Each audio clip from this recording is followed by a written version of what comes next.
Hello and welcome to an emergency episode 4 of the Adamola Bookman Injury Time podcast.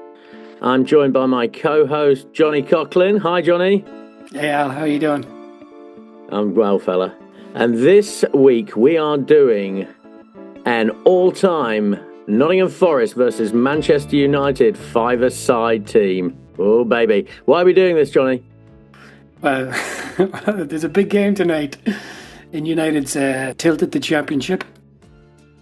Yes, I think it's a rather bigger game for a certain team from the East Midlands of the UK, isn't it? Proudly sitting in third, those brave heroes. Okay, let's do it. All right. Roy. Collymore. He's done it! Stan Collymore! And Nottingham Forest must feel as though they've broken into the Bank of England. Collymore has stolen a goal from the vaults of the Old Trafford defences. So this is unusual because previously we would have been picking from the same pool of players, but now we're picking from separate pools of players. You are picking a Forest team, and I am picking a Manchester United team. Let me just get that straight, yes? Yes, that's absolutely right. And I think you have a certain advantage in this little draft, don't you? I feel like, when the older boy is wailing on the smaller boy and he's just got his head on his hand and the other boy's trying to hit him. Well, that's right. I mean, I think my job is slightly easier. I think the Forest all-time greats reveal themselves slightly more obvious than the Manchester United ones do. So I'm interested to hear your team, Johhny. I was in pretty much no doubt. Now, what are the parameters of this choice? It's just 5 players from Manchester United's present and history. Well, it's not going to be any 5 players from United's present. That much. But you can pick current Forest players, I think, yeah. And I will, sir. And I will. Do you think that the current Forest team would beat the European Cup winning Forest team? Yes, I do think they would. I absolutely Really? do think they would. Obviously, the most significant thing about Forest is we are the smallest team and the smallest city that's ever won the European Cup. But I have to tell you, listeners, you're going to hear very little of involvement of that team. It was before my time. It's a different time. It means nothing to me. So it's going to there's going to be one player in there, but the rest of them is going to be picked from Forest's more recent history. Just to say, Manchester United and Nottingham Forest have played against each other 104 times in competitive matches. How many times do you think Forest have won? 23. Oof. You've got very low expectations for Nottingham Forest. 33. Oh. And Manchester United have won 47 times. So that means there's been 24 draws. That is not as one-sided as I'd expect. Well, Forest were not in the Premier League for quite a lot. The period that Man United were absolutely dominating, right? Yeah, that's true. Let's talk about the parameters of this because I think this is a bit easy, maybe. I don't mean, pride comes before the fall and all of that, but I have a proposal to you. Okay. So we're going for players from different pools. We're not selecting from the same pool. So I think we should go goalkeeper, defender, midfielder, forward. We should kind of go in that direction. And you can pick first and then I'll go after you. And I am I don't want it to sound complacent, but just more, kind. So I won't pick players of a country unless you pick players from that country. Okay. I mean, I've got a team in my head which I'm reasonably confident about, and I think could give any group of players a good game. But we'll find out. Absolutely. Well, we're going to find out. Should we crack on? So we're going to pick 5 players just to establish a clue, and then we're going to run it through Johnny's tabloid-based supercomputer to decide who wins this fantasy game of 5-a-side. Are you accepting my conditions, or you're saying any country? Nah, go for it, Johhny. Just go for it. Go on. You can have them. All right. I don't care. All right. I'm not expecting to win this, Johhny, but I'm just curious to see what the score will be. And I can put out a pretty decent side. Okay, let's do it. All right. Gladiators, ready! Number 1, in goal. This is my only, well, I shouldn't give it away, but I have done now, is my only representative of a European Cup winning side. And this is the only one that's not a heart pick for me as well, because, I'd love to put Mark Crossley in there. I'd love Bryce Samba, the Lev Yashin nominated goalkeeper of the year, but it's not going to be. It's going to be Brexit dickhead, Peter Shilton. There he is, Peter Shilton in goal. You can't argue with him. The second greatest keeper England's ever produced. The second greatest after Gordon Banks. That's what I'd guess. Yeah, that was my rationing. What about Keylor Navas, no? I think overall in the annals of history, Shilton outranks Navas. I think if you could give me both keepers in their prime, I'd take Shilton over Navas.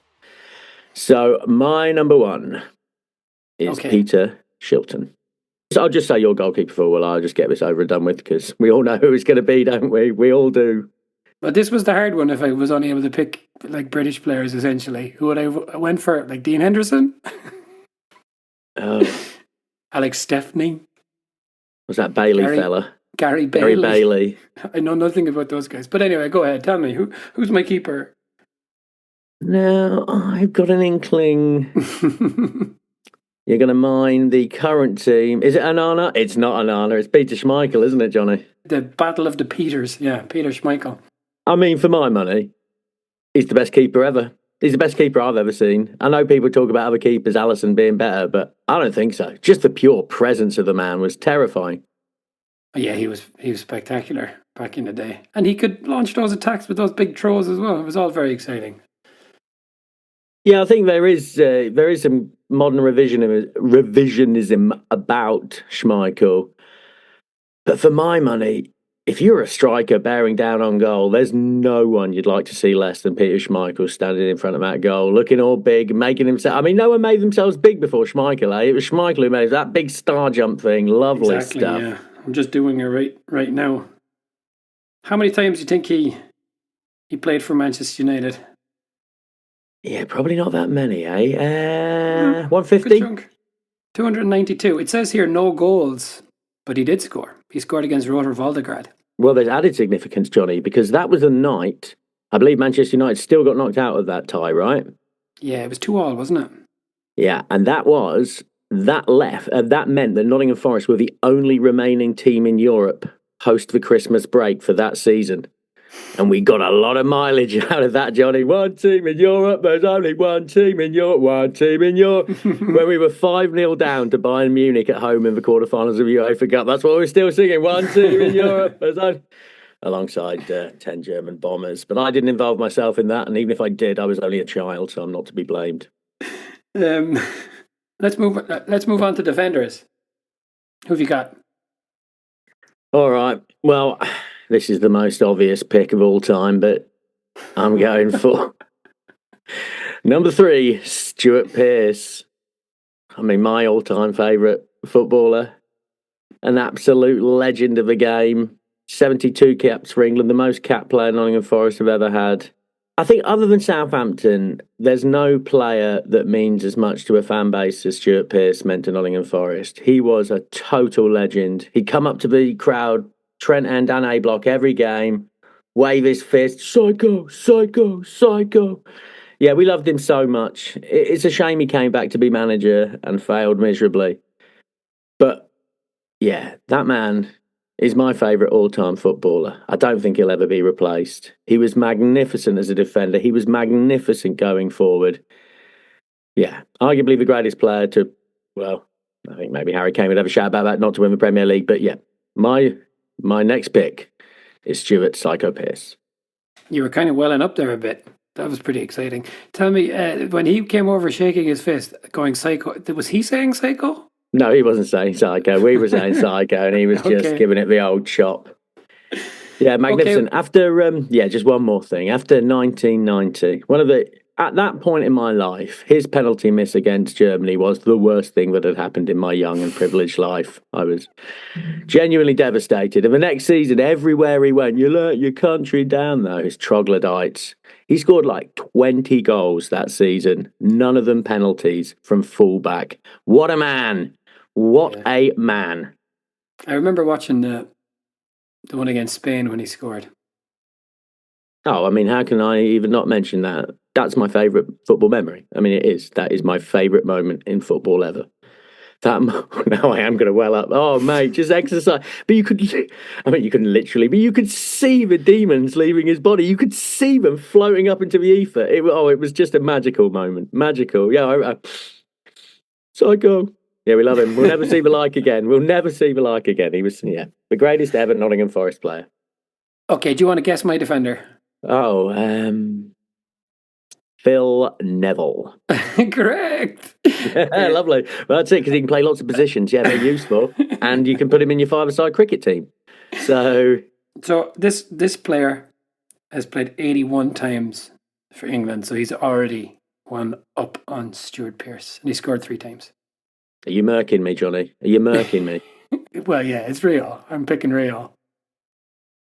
Well, you can't argue with Rio. Arguably one of the most underrated players in the last 25 years. I think on his day he was the best defender in the world in between 2000 and 2010. I thought Rio was amazing, and he was just so good on the ball. He was brilliant. And he signed for a lot of money as well, and those ones you're all, they're held to a certain standard, but he was fantastic, really fantastic. I think he'd be good at five-a-side as well. Yeah, I'm absolutely sure he would be. And what's more, he'd be great in the modern game, wouldn't he? He'd be perfect for the modern game, just the ball playing centre-back.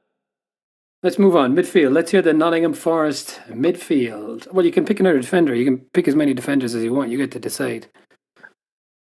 Yeah, this is hard, because I've said I was only going to use one head pick for Shilton, but I might use another head pick here.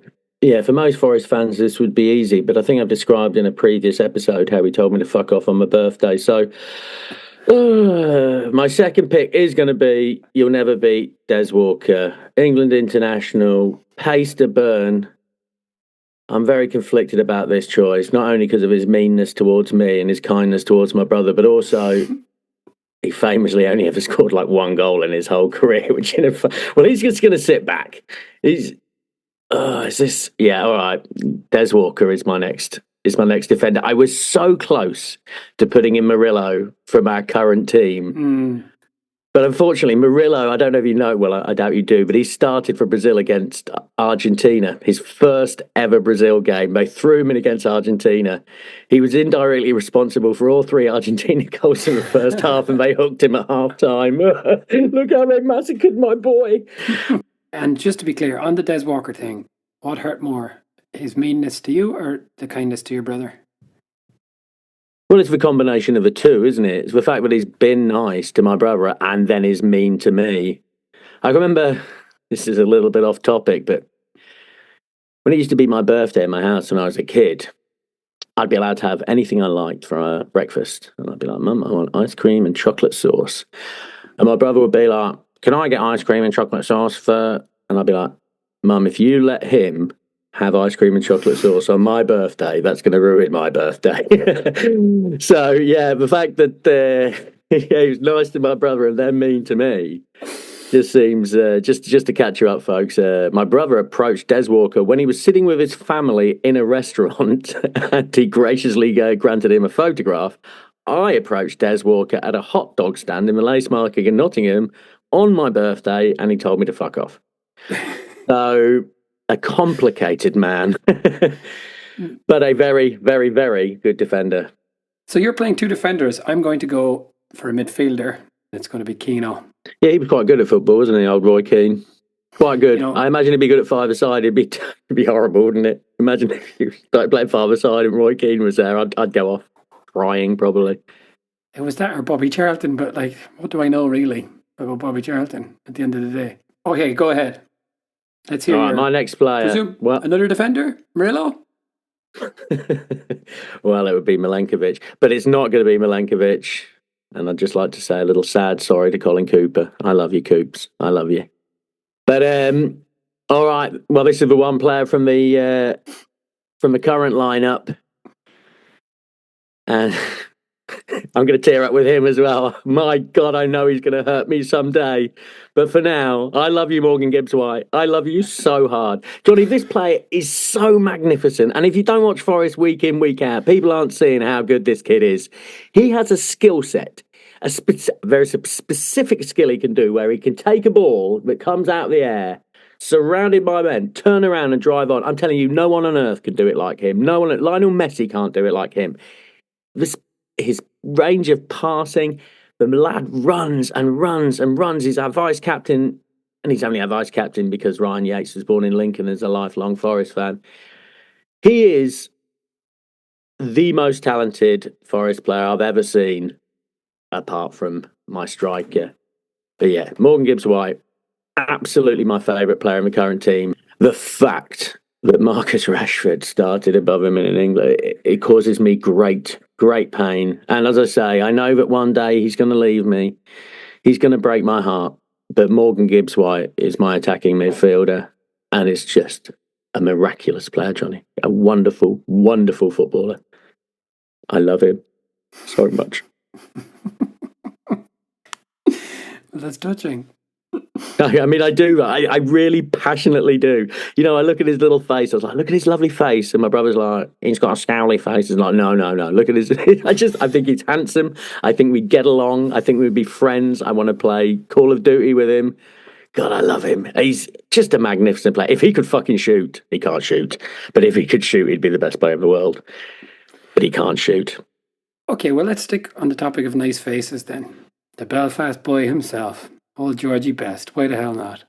Boo! Wank Best. You never saw him play. It means nothing. Bollocks. Boo! Oh, I'm going John Robertson. I just don't want to go for John Robertson. I deeply don't want to go for John Robertson. European Cup final winning goal or not. Trevor fucking Francis. I don't want him. All right. Yeah, I mean, Bestie. Just spicing things up though, you know? Because otherwise... No, I mean... It's fair enough, Johhny. It's fair enough. All right, I mean, what can you say about George Best? Where did it all go wrong, eh? Tampa Bay Rowdies. Is the only European Footballer of the Year named in this so far. And he, according to FIFA, was the 5th best player of the 20th century. Now, I know Colin Cooper and John Robertson were good players. But do you think they challenged Bestie for a 5th spot? Now, Forest listeners will be very annoyed if you put in Colin Cooper and John Robertson in the same breath there, because I mean I like Coops, but John Robertson really was genuinely a fabulous, like, world-class player. Just a fat lad and Scottish, not very glamorous, but you know, really, really good. But yeah, probably not up to Best standards. I'll give you that. I mean, as you say, you don't know how bright and for how long did like Best's candle flicker? It was like 3 or 4 years, really, right? I don't know to answer your question, but he was at United for 11 years. No, he was. He scored 137 goals in 361 games. He won the European Cup in 1968, and they did win. I don't know how many. I know they won the league in 67. They won the FA Cup in 1963. I think maybe there's another league in there as well. 5th best player of the. I don't know. He's one of them that I always think he probably gets romanticised in British and Irish minds a bit more than the rest of the world knows about him. You know, if you bring him up in the rest of no one knows about it, George Best. Okay, your final pick. Well, again, this is a heart pick, I guess. It is also an absolutely abysmal man, but up front, I'm going with Stanley Victor Collymore. Really? Johhny, I mean, really? Yes, Johhny, really. I put it to you, in the 94-95 season, there was no better player on earth. Oh, yeah, I'm saying it, Johhny. I'm saying it. He was absolutely magnificent. And if he didn't have those demons, he would have been the best English player of his generation. Oof. So yeah, man. I guess original Ronaldo was quite young in 1984, wasn't he? 18, so who was the best player in the world at the time? Baggio? He was kind of petering out. Ronaldo hadn't really taken up that berth yet. Zidane? Yeah, I mean, not at this stage. I mean, there was a Collymore-shaped space that he failed to fill. Yeah, I mean, I understand that some people might accuse me of hyperbole there, but He was magnificent that season. I mean, you probably don't remember it as well as I do. He only scored against United at Old Trafford, beat two men, smashed it in. Another one of our five-a-side players scored that day, Mr. Pearce. Magnificent. He was genuinely astonishing, and he had a connection with the fans. Like the fans loved it. I mean, we loved him so hard, but then unfortunately he got his head turned. Literally said he was too good to play with the players he was playing with, and then it all got very sour, very sour. He used to score, run off by himself. All the players would walk back, trudge back to a halfway line, wouldn't go over to him. He turned it toxic. When he came back with Liverpool the next year, Liverpool, who, by the way, finished below us in the table the season previously, but that was stings. Man, I've never, ever heard such a toxic atmosphere at a football match. He got booed relentlessly for 90 minutes. No one likes you. No one likes you, Collymore. He got subbed, and when he got subbed, it was the biggest cheer. But he was a fabulous player. There's a reason why Liverpool spent $8.5 million on him. I mean, if Man United had bought him instead of Andy Cole, I'm telling you, it could have been wild. He was brilliant, Johhny. Really, really brilliant. He was so, so good. Also, born in the same town as Morgan Gibbs-White. Lovely. Cannock in Staffordshire. What a town. What a town. Well, you know, that's a good segue. Players who celebrate by themselves. Who do you think I'm going to pick for this last one? I don't know. Who is it? Cristiano Ronaldo, of course. Oh, yeah, he was decent, wasn't he? Yeah, if I remember right. Oh, that is a strong pick. Yeah, there's me giving it like that. There is a very small section of society who might argue, possibly, that Stanley Collymore was perhaps one of the better players. Yeah, you've got indisputably one of the top two players in the world in the last 20 years. So, this means that Rooney and Cantona, two players I absolutely loved, didn't even make it into the team. Oh, it's wild. Giggsy, no Scholes. They're all written down here, but no room at the end, I'm afraid, for these guys. No Bex. Bex wouldn't even get in my second top five-a-side team. Yeah, I don't think Bex is a five-a-side player at the best of times, is he? No Hollywood balls there, eh? Like, just swing it over. You fucking smashed it out of the park. It's gone over the road. Okay. Well, whilst you're typing that in, I'll tell a little anecdote. 3 or 4 months ago, Morgan Gibbs-White was playing for England. I was watching it on the TV. He looked magnificent in the England kit. I called my wife over. I said, look. Morgan Gibbs-White playing for England. Look at him. She's like, Morgan Gibbs-White is a man. I was like, what? He's a man? I was like, what? Of course he's a man. Morgan Gibbs' wife is a man for 2 years. Genuinely. And people think I made this up. I put this on the internet and people called me a liar. It's not a lie. My wife, I cannot stress how little she cares about football, but she thought my favourite player was Morgan Gibbs' wife for like 2 years. I was like, how did that work? She's like, I don't know, football. I don't know. My favourite player was Morgan Gibbs' wife. I mean, honestly, people think I'm lying, but I'm not lying. That's genuinely true. It's like, how? What? How? I don't know how soccer works. I don't know. But maybe they let the wives play. They let the wives play? Come on. Honest anecdote, Johhny. I think she's going to be walking in the door. I'll get her to attest to it. She's sort of perversely proud of her ignorance. But yeah, Morgan Gibbs' wife, one of the BG spouses. Let's hear those teams again. Do you want to read them back to us while I fire up the Frink All right. So today's losing team, mine, is in goal. It's a strong team, though, isn't it? I mean, in goal, Peter Shilton. Des Walker will be doing a man-marking job on Cristiano. Stuart Pearce will be mopping up the rest. Oh, and then Gibbs-White and Collymore up front. That is decent. I'm happy with that team. It's just I appreciate that the opponents, and Johhny, you've gone for Schmeichel, Ferdinand, Keane, Best and Ronaldo. All right, fuck. I'm cooked, baby. I'm cooked.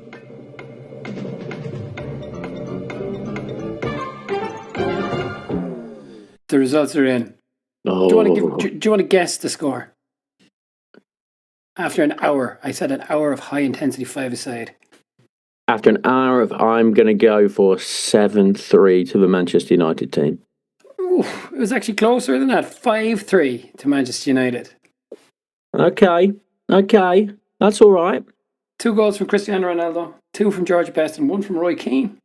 And then in return, who scored the Forest goals? Collymore hat-trick. Collymore 2 and... Pearce. And Pearce, yeah. Yeah, no, there's no way Morgan's scoring. I mean, there's a big fault there. Yeah, he can't find a full-size net, let alone a five-a-side one. A thunderous free kick. Who'd have thunk?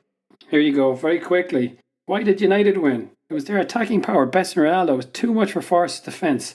It's too much to handle in small space, they said. Forest fought hard, Collymore causing problems, and Pearce being a threat from set pieces, but United's superior individual quality was too much. There you go. Will we quickly run that with an all England United team? Okay, so who would be your All England team? Well, the European Cup winning goalkeeper was Alex Stepney, right? So I'm going to put him in goal. I know nothing about him other than he won the European Cup, I think. And he always chirps up with some bullshit opinion, doesn't he? Whenever Manchester United goes wrong, Alex Stepney says, like, fuck, who cares what Alex Stepney says? Goalkeeper from 60 years ago. What relevance? So Rio remains. Scholes. I guess Giggsy's out, even though he played schoolboy for England. I'll take Rooney. Is Beck's going to get in there? I don't have a problem with Beck. I just don't know if he's... Oh, maybe Bobby Charlton, because he did win European Player of the Year. Okay, do it again. This might get worse. What was the name of that town in where St. Collymore and Morgan Gibbs White are from? Cannock. Cannock holds its breath. Yeah, it does.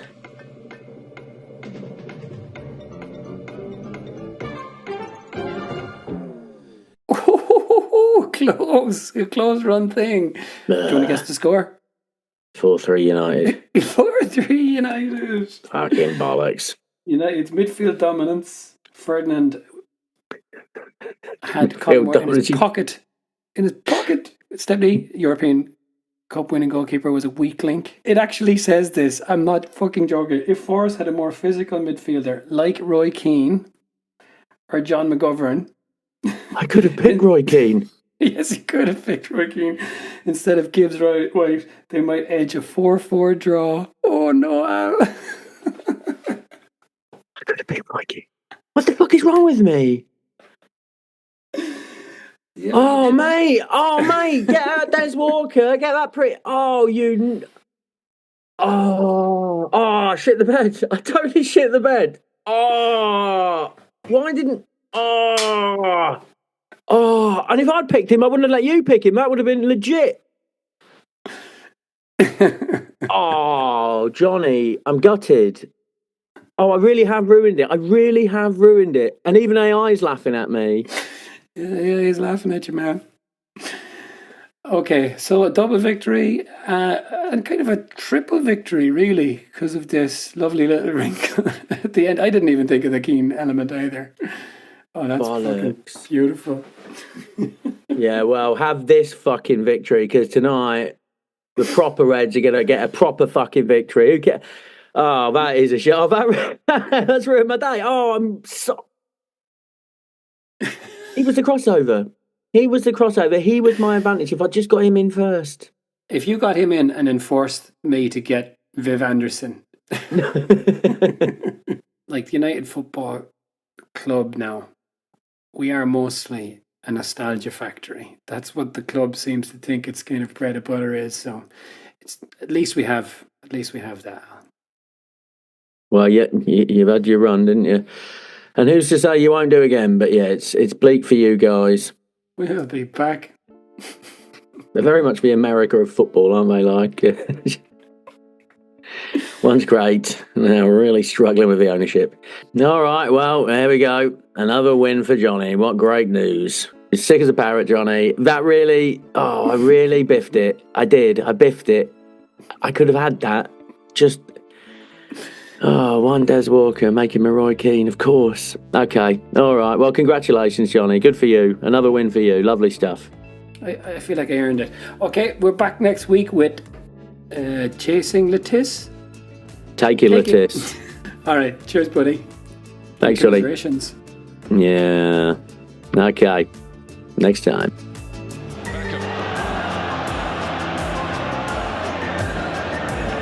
Cole. Barty's on the move. Manchester United might not have finished yet.